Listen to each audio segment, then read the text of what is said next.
Assalamualaikum warahmatullahi wabarakatuh. Sebelumnya perkenalkan, nama saya Fitratus Syariah dengan nomor NIM 20200100039. Akan menerangkan tentang pengertian, prinsip-prinsip, dan kegunaan mempelajari strategi dan metodologi pembelajaran pendidikan agama Islam. Sebelumnya, video ini saya buat guna memenuhi ulangan tengah semester mata kuliah strategi dan metodologi pembelajaran pendidikan agama Islam.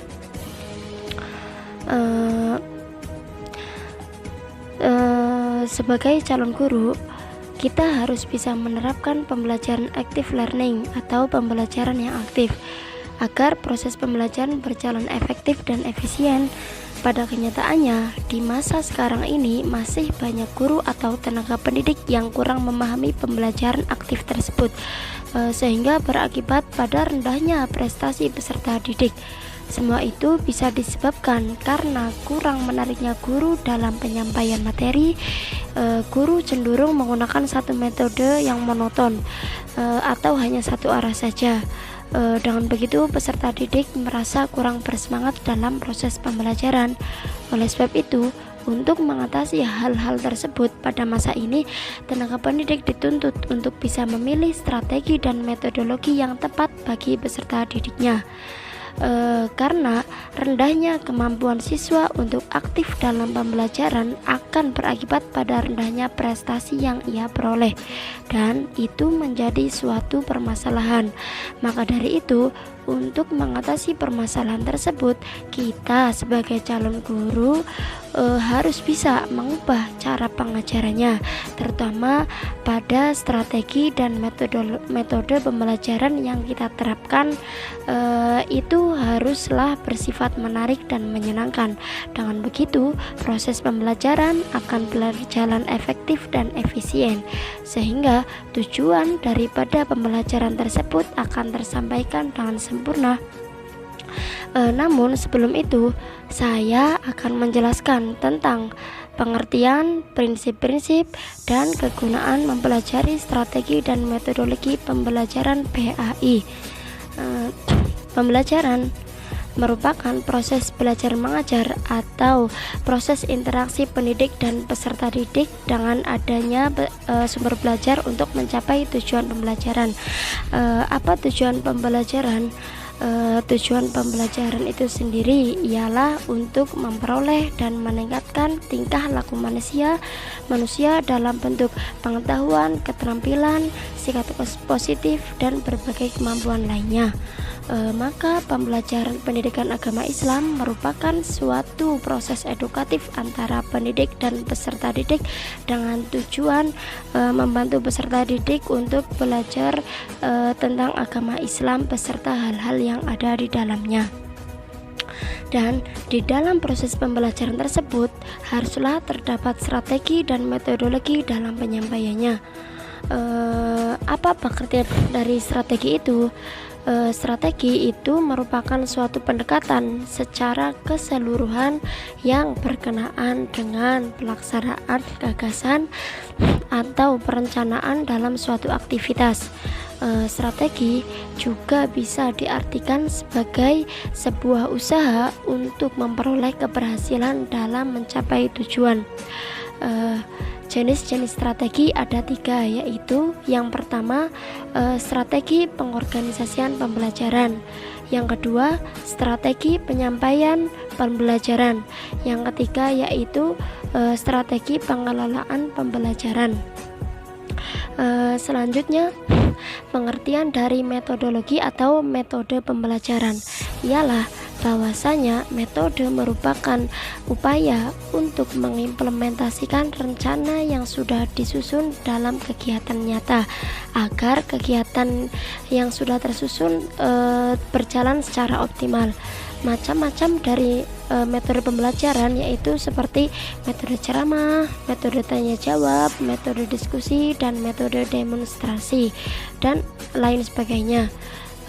Selanjutnya, konsep pendidikan yang sesungguhnya yaitu bahwa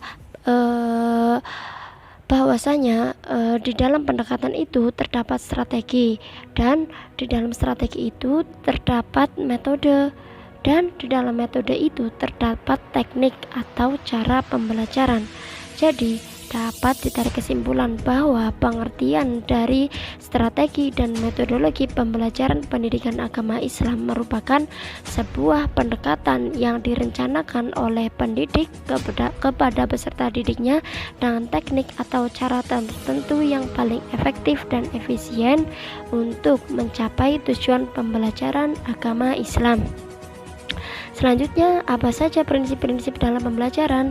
Prinsipnya yaitu ada 4. Yang pertama yaitu prinsip individualitas, yang kedua prinsip aktivitas, yang ketiga prinsip integritas, dan yang keempat yaitu prinsip yang berorientasi pada tujuan. Selanjutnya, apa kegunaan mempelajari strategi dan metodologi pembelajaran agama Islam? Kegunaannya adalah untuk memudahkan pencapaian daripada tujuan pembelajaran itu sendiri. Karena dengan kita mempelajari serta menerapkan strategi dan metodologi pembelajaran tersebut, nantinya proses pembelajaran akan berjalan secara efektif dan efisien. Karena di dalam pembelajaran tersebut tercipta suasana yang kondusif dan edukatif baik dari peserta didik, baik dari pendidik maupun peserta didik. Selanjutnya, saya akan menerangkan tentang kedudukan strategi dan metodologi pembelajaran dalam pendidikan. Pada dasarnya, pendekatan, strategi, metodologi, dan teknik itu kedudukannya adalah sama. Mengapa sama? Karena semuanya itu saling berkaitan. Pendekatan merupakan sebuah bagian penting dari komponen pendidikan. Pendekatan adalah pola atau cara berpikir atau dasar pandangan terhadap sesuatu, dan pandangan tersebut dapat diimplementasikan dalam sejumlah strategi. Sedangkan strategi merupakan pola umum yang berkaitan dengan perbuatan guru dengan peserta didik di dalam perwujudan kegiatan belajar mengajar. Selanjutnya, strategi itu dapat diimplementasikan ke dalam beberapa metode atau teknik.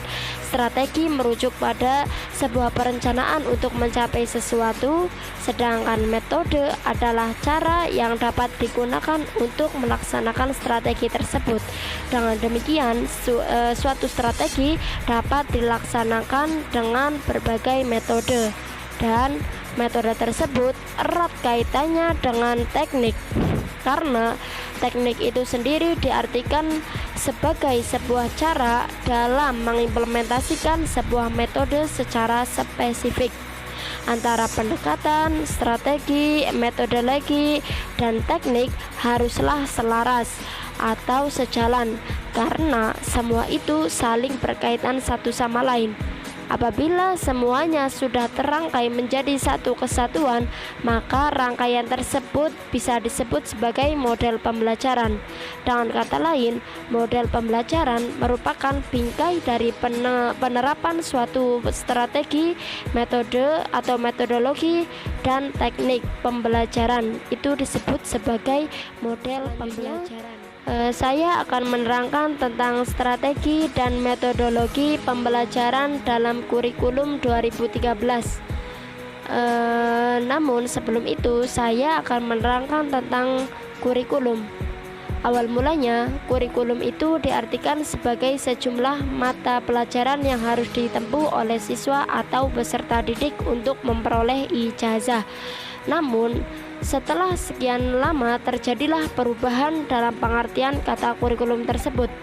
Jadi, kurikulum yang sebelumnya dipandang sebagai sejumlah mata pelajaran kemudian beralih makna menjadi semua kegiatan atau semua pengalaman belajar yang diberikan kepada siswa di bawah tanggung jawab sekolah untuk mencapai tujuan pendidikan.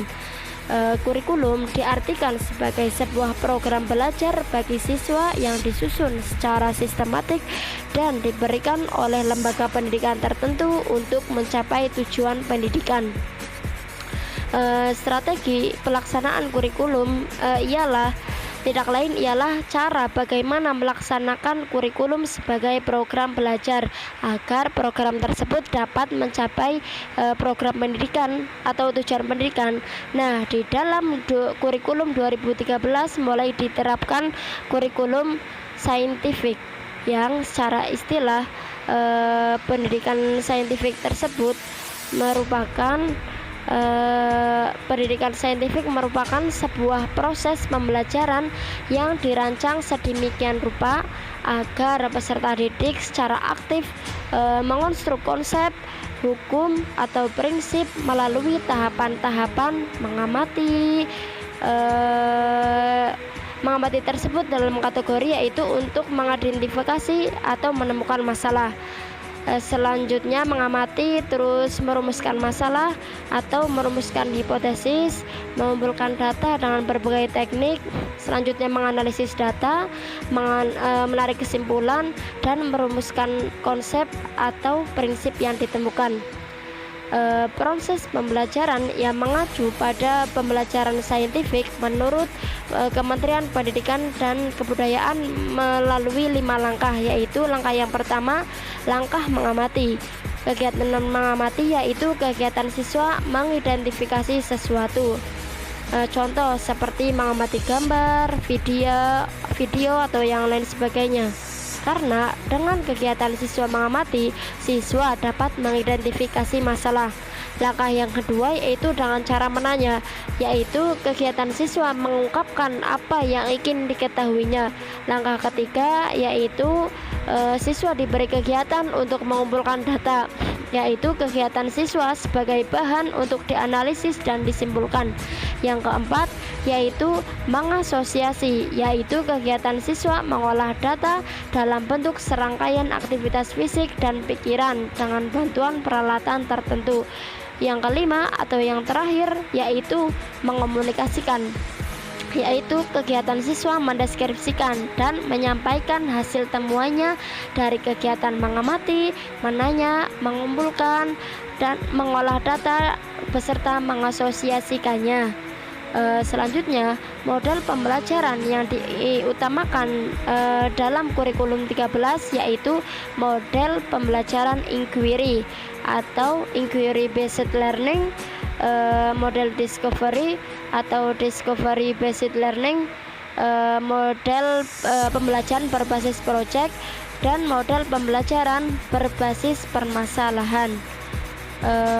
Pada dasarnya, dalam menentukan pembelajaran sangat dipengaruhi oleh kompetensi inti dan kompetensi dasar.